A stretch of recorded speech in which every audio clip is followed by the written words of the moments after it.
তিন জিনিসের দিকে তাকালেই সওয়াব। কয় জিনিস? জোরে বলেন।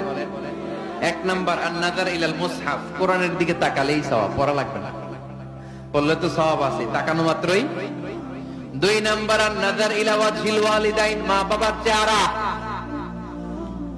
মা বাবার খেদমত করলে তো সওয়াব আছে, টাকা দিলে তো সওয়াব আছে, কিন্তু মা বাবার চেহারার নজরের দিকে যদি রহমতের নজরে একবার তাকান, একটা কবুল হজ করলে যেই সওয়াব, ওই সওয়াব আমল নামাই দিবে কে?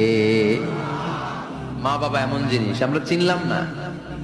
আমরা পীর সাহেবের দরবারে লাউ নিয়ে যাই আর গান গাই, সাদের লাউ বানাইলো মোরে, আগা খাইলাম ডগা খাইলাম, খাইলাম না ডুগডুগি না। তো কই লাউ নিয়ে যান আপনি, কই হাদিয়া নিয়ে যান? আসল পীর সাহেব তো আপনার ঘরে। আপনার আব্বা সবচেয়ে বড় পীর সাহেব, আপনার আম্মা জান আপনার জন্য